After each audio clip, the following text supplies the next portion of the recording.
Assalamualaikum warahmatullahi wabarakatuh. Perkenalkan, nama saya Sejina Sarimas. Saya merupakan mahasiswi dari Universitas Syiah Kuala. Baik, di kesempatan ini saya ingin menjelaskan kepada teman-teman semua sebuah topik yang berjudul perkembangan dan hubungannya dengan proses belajar. Baik, yang pertama sekali saya akan menjelaskan pengertian dari perkembangan itu sendiri. Menurut Raymond McLeod, perkembangan adalah proses atau tahapan pertumbuhan ke arah yang lebih maju, yang mana pertumbuhan ini juga berarti tahapan dari perkembangan. Jadi, bisa kita katakan bahwa perkembangan ini adalah bertambahnya kemampuan dalam struktur dan fungsi organ menjadi lebih kompleks dalam pola yang benar, yang mana ini merupakan hasil dari proses pematangan sehingga organ ini dapat menjalankan fungsinya dengan baik. Tentunya setiap makhluk hidup di muka bumi ini pasti mengalami pertumbuhan dan perkembangan. Lalu, apa perbedaan pertumbuhan dan perkembangan ini? Pertumbuhan dapat kita lihat dari segi kuantitasnya, yang mana kuantitasnya ini adalah ukuran yang dapat kita ukur dengan alat tertentu. Contohnya, ketika kita berumur 5 tahun, tentu ukuran fisik kita akan berbeda dengan ketika kita berumur 10 tahun. Perkembangan ini dapat kita lihat dari segi kuantitasnya atau dari perbedaan keadaan fisik, yang mana perbedaan ini tidak dapat kita ukur, akan tetapi kita dapatkan dari mengamati perubahan tersebut.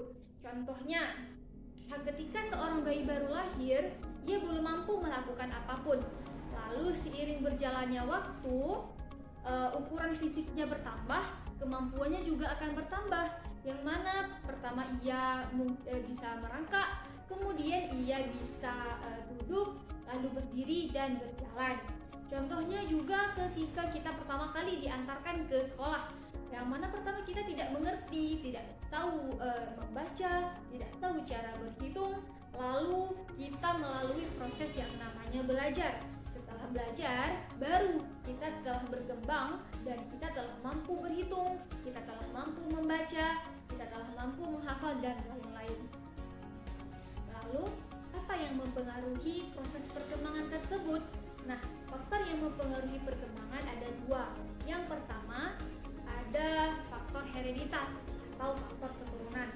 Pada dasarnya, yang diturunkan oleh orang tua kepada anaknya adalah bentuk atau struktur tubuh yang merupakan campuran dari gen-gen orang tuanya, gen ayah dan gen si ibu, yang pada umumnya mencakup sifat, ciri-ciri atau sifat yang didapat oleh orang tua dari lingkungannya atau hasil dari belajar di dalam lingkungan tersebut.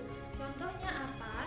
Contohnya, apabila ada seorang anak yang terbiasa berjalan dengan tegap atau menunduk, atau terbiasa atau cenderung menjadi anak yang lincah, pendiam, cerewet dan sebagainya.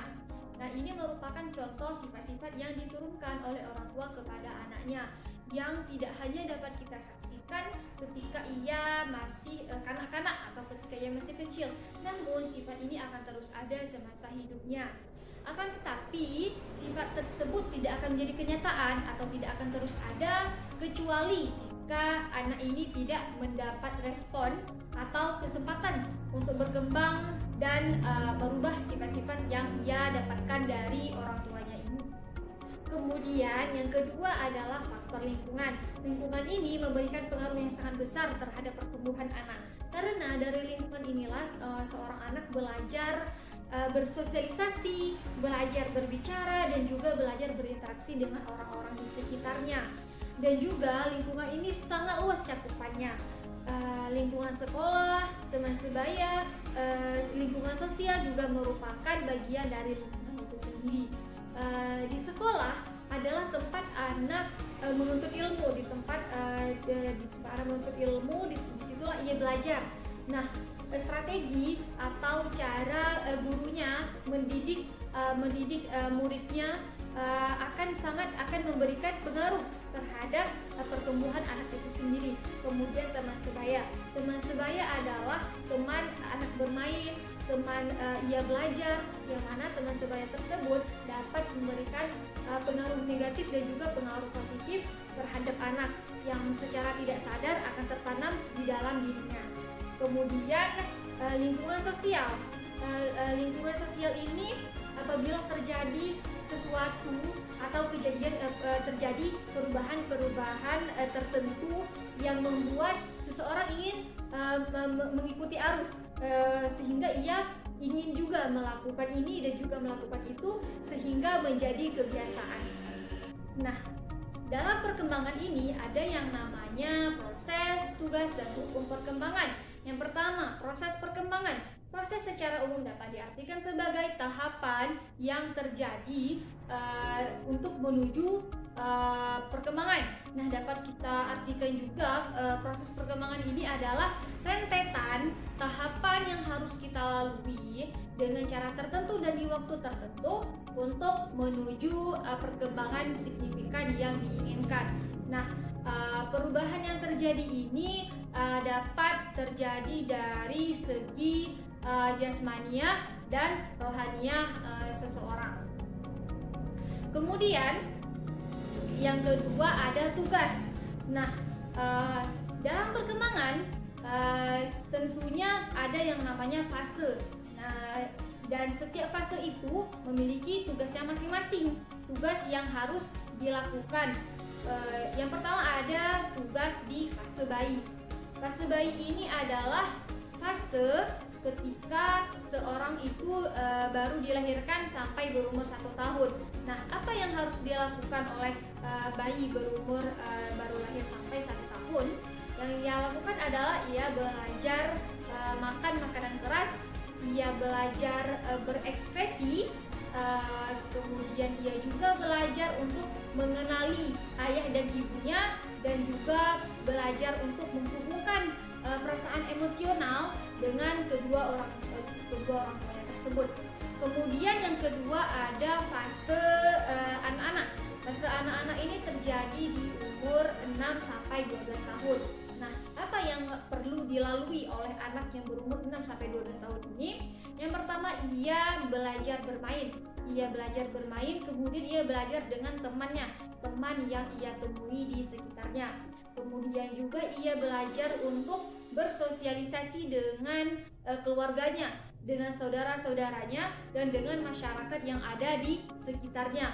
Kemudian ia juga belajar untuk mengenali kata hatinya sendiri. Nah, kemudian yang ketiga ada fase remaja. Fase remaja ini adalah fase yang memuncak dan juga fase yang tersulit, fase terumit yang terjadi di setiap fase perkembangan. Di fase remaja ini yang perlu dilalui adalah ia sudah mulai menjalin hubungan dengan teman lawan jenisnya. Kemudian ia juga sudah belajar untuk menerima perubahan fisik yang terjadi. Karena ketika berumur remaja cenderung bentuk fisik seseorang itu akan berubah drastis dan sangat berbeda dengan bentuk fisik ketika ia masih kanak-kanak. Kemudian di fase remaja ini juga ia sudah belajar untuk mengontrol emosinya. Kemudian ia juga belajar menggali potensinya, menggali potensi dan bakat-bakatnya yang akan ditujukan kepada dunia. Kemudian yang keempat ada tugas pada fase dewasa. Nah, fase dewasa ini berlangsung dari umur 21 tahun atau 22 tahun. Nah, apa saja tugas-tugas yang perlu dilakukan oleh orang yang berumur 21 atau 22 tahun ini? Yang pertama ialah ia sudah mulai bekerja untuk menafkahi dirinya sendiri dan untuk masa depannya. Kemudian ia sudah mulai mencari teman atau pasangan hidup. Kemudian ia sudah berumah tangga dan memiliki anak dan membesarkan anaknya. Kemudian ia sudah mulai mengelola tempat tinggalnya sendiri bersama dengan keluarganya. Kemudian juga ia sudah memenuhi kewajiban kewarganegaraan. Kemudian ia juga sudah mendapatkan kelompok sosial yang cocok dengannya. Kemudian yang kelima ada tugas perkembangan pada fase setengah baya. Fase setengah baya ini berlangsung di antara umur 40 sampai 60 tahun. Nah, apa saja tugas perkembangan pada fase ini? Yang pertama, ia sudah mencapai kewajiban sosial dan kewarganegaraan secara lebih dewasa. Kemudian yang kedua, ia mengembangkan aktivitas-aktivitas yang bermanfaat dengan sebaik-baiknya.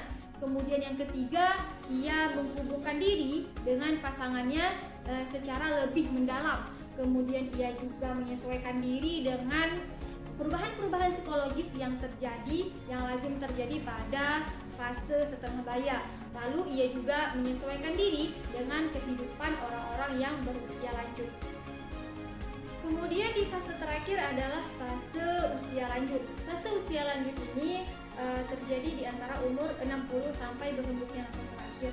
Di fase usia lanjut ini sudah cenderung terjadi perubahan-perubahan motorik pada diri seseorang, seperti berkurangnya kekuatan otot-otot dan juga berkurangnya kesehatan stamina. Nah, adapun tugas perkembangan pada fase ini adalah yang pertama, menyesuaikan diri dengan berkurangnya kekuatan otot-otot dan juga berkurangnya kesehatan. Kemudian menyesuaikan diri dengan keadaan pensiun dan berkurangnya penghasilan. Kemudian yang ketiga, menyesuaikan diri dengan kematian pasangannya. Kemudian membina hubungan yang tegas dengan teman-teman seusianya. Kemudian juga menyesuaikan diri dengan peranan-peranan sosial dengan cara yang luas. Kemudian ada hukum perkembangan. Nah, hukum yang akan kita bahas di sini berbeda dengan hukum dalam peradilan. Hukum yang kita maksud adalah patokan atau kaidah dalam kaidah terhadap terjadinya suatu peristiwa.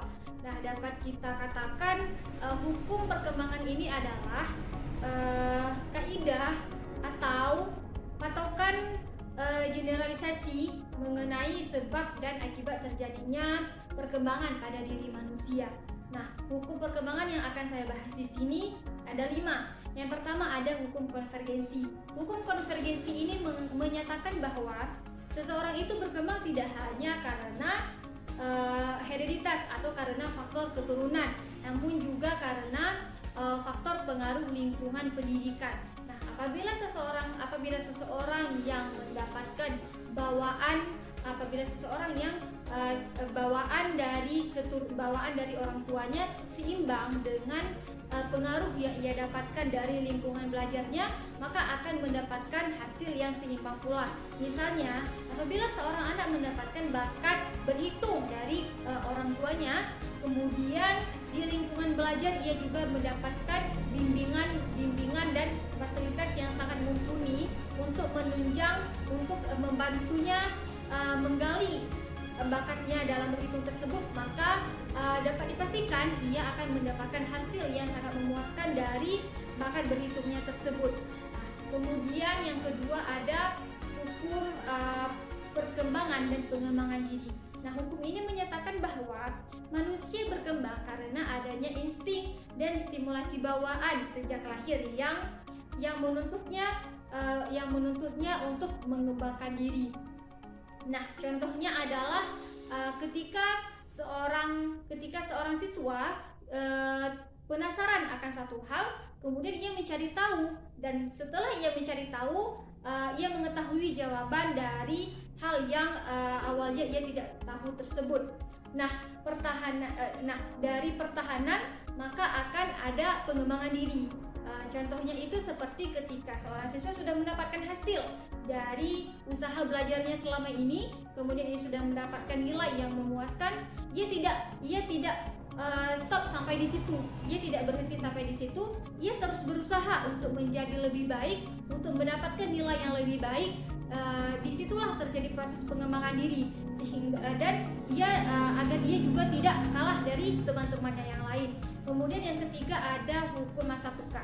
Nah, hukum masa peka ini menyatakan bahwa banyak para ahli mengatakan masa peka ini hanya terjadi sekali dalam seumur hidup.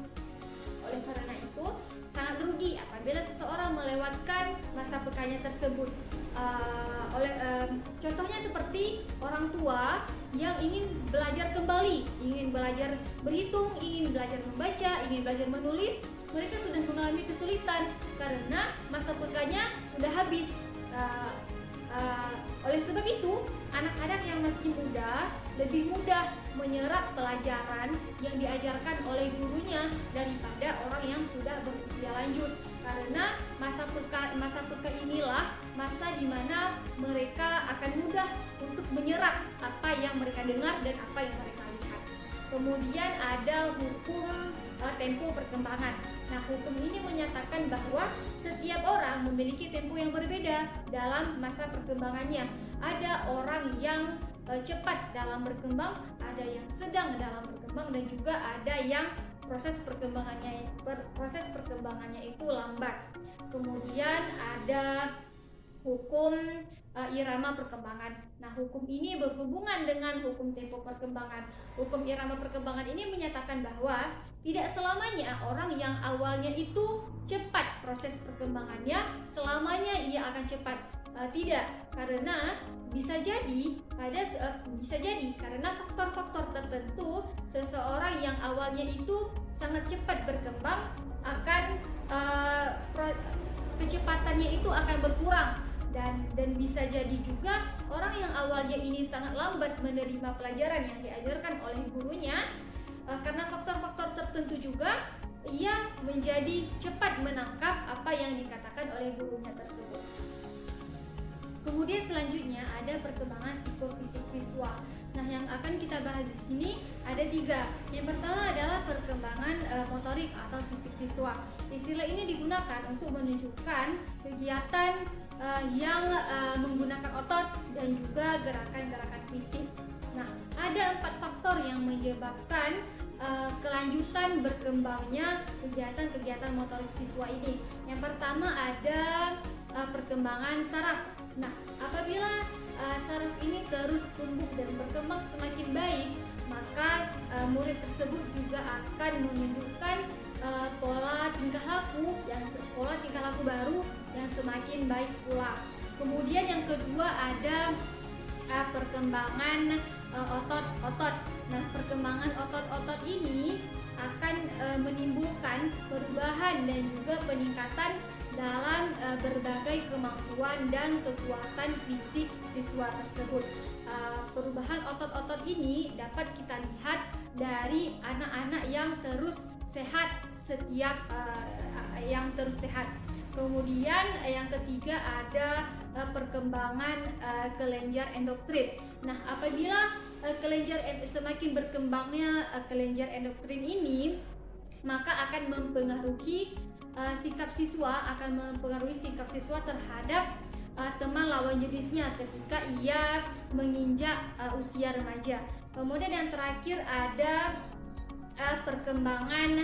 perkembangan kondisi fisik, yang mana ketika ia masih berumur 6 tahun akan berbeda ukuran fisiknya ketika ia berumur 10 tahun. Nah, perubahan ukuran fisik ini juga akan mempengaruhi proses kegiatan fisiknya, seperti akan mempengaruhi kemampuan berlarinya, kemampuan berjalan, kemampuan menulis, kemampuan melukisnya, dan sebagainya. Yang kedua ada kemampuan kognitif siswa. Kognitif ini adalah salah satu aspek yang sangat penting dalam menunjang keberhasilan siswa di sekolah. Secara sederhana dapat kita katakan kemampuan kognitif ini adalah kemampuan siswa untuk berpikir secara kompleks dan mampu melakukan penalaran dan juga pemecahan terhadap suatu masalah. Nah, sama halnya dengan kemampuan lainnya, kemampuan kognitif ini juga mengalami perkembangan seiring dengan berjalannya waktu. Dengan berkembangnya kemampuan kognitif ini juga akan semakin memudahkan siswa menguasai ilmu pengetahuan umum secara luas, sehingga ia mampu menjalankan fungsinya dengan wajar dalam interaksinya dengan masyarakat dan juga lingkungan sehari-harinya. Kemudian yang ketiga ada kemampuan sosial dan juga moral siswa. Sama halnya dengan kemampuan lainnya, kemampuan moral, perkembangan moral dan sosial siswa ini juga sangat berhubungan dengan proses belajar. Yang artinya semakin tingginya kualitas pembelajaran yang didapatkan oleh siswa juga akan meningkatkan perilaku siswa yang selaras dengan moral yang diajarkan, seperti moral agama, norma moral hukum, moral tradisi, dan moral lainnya. Yang terakhir adalah arti penting perkembangan kognitif terhadap proses belajar siswa.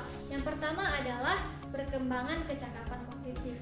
Kecakapan kognitif siswa yang harus dikembangkan oleh guru secara khusus adalah keyakinan, strategi meyakini arti penting dari isi pembelajaran yang diberikan dan juga pengaplikasiannya terhadap kehidupan sehari-hari, dan juga pesan-pesan moral, pesan-pesan tersirat yang dapat diambil dari materi pembelajaran yang diberikan tersebut. Nah, dalam hal ini guru berperan untuk memberikan pendekatan pembelajaran yang mengarahkan siswa kepada motivasi belajar yang berorientasi kepada pemahaman secara mendalam terhadap materi pelajaran yang diberikan, dan juga menuntut siswa untuk mengetahui pengaplikasiannya ke dalam kehidupan sehari-hari, sehingga siswa tidak hanya menganggap pembelajaran ini adalah hanya untuk mencapai kelulusan atau kenaikan kelas, akan tetapi materi-materi yang sudah dipelajari, materi-materi yang sudah tersimpan di dalam memori dapat digunakan dalam kehidupan sehari-hari. Nah, apabila guru sudah mampu melakukan pendekatan pembelajaran yang seperti ini, dapat dipastikan pendidikan di negara kita ini pasti akan semakin maju, karena materi-materi yang sudah dibaca, materi-materi yang sudah disimpan di dalam memori tidak hanya disimpan sebagai ingatan saja, akan tetapi dapat diaplikasikan ke dalam kehidupan sehari-hari. Hal ini juga dipastikan akan membuat siswa semakin semangat belajar dan juga semakin menambah rasa keingintahuan siswa terhadap apa yang baru mereka pelajari atau apa yang akan mereka pelajari. Kemudian yang kedua, mengembangkan kecakapan efektif. Setelah siswa mencapai kecakapan kognitif yang sempurna, secara tidak langsung kecakapan efektifnya juga akan terbentuk. Yang mana kecakapan efektif ini sendiri adalah kecakapan yang berhubungan, yang berkaitan dengan sikap atau kepercayaan. Contohnya, ketika seorang guru dengan sangat piawainya mengajarkan murid-muridnya tentang ilmu agama, murid-muridnya tersebut tidak hanya mengetahui materi-materinya tersebut, akan tetapi menyadari betapa pentingnya menjadi orang yang beragama. Nah, kemudian yang ketiga, mengembangkan kecakapan psikomotor, yang mana kecakapan psikomotor ini adalah kecakapan yang berhubungan dengan keterampilan dan perbuatan. Nah, setelah seseorang menyadari betapa pentingnya menjadi orang yang beragama, kemudian ia mengaplikasikan ke dalam kehidupan sehari-hari. Ia tidak hanya menyadari betapa pentingnya menjadi orang beragama, akan tetapi ia meningkatkan kegiatan ibadahnya. Yang awalnya ia hanya melaksanakan sholat 5 waktu, kemudian ia mulai rutin melaksanakan sholat sunnah rawatib, melaksanakan sholat sunnah duha, sholat sunnah tahajud, dan juga gemar bersedekah misalnya. Nah, ia melakukan itu bukan hanya karena gurunya mengatakan bahwa itu adalah hal-hal yang perlu dilakukan seseorang yang beragama, akan tetapi ia menyadari apa pentingnya, apa manfaatnya dari melakukan kegiatan-kegiatan yang kegiatan-kegiatan yang menyangkut dengan keagamaan tersebut. Baik, mungkin hanya ini yang dapat saya sampaikan mengenai perkembangan dan hubungannya dengan proses belajar. Semoga materi yang saya sampaikan dapat dipahami dengan jelas dan juga dapat diambil manfaatnya. Lebih dan kurang saya mohon maaf. Assalamualaikum warahmatullahi wabarakatuh.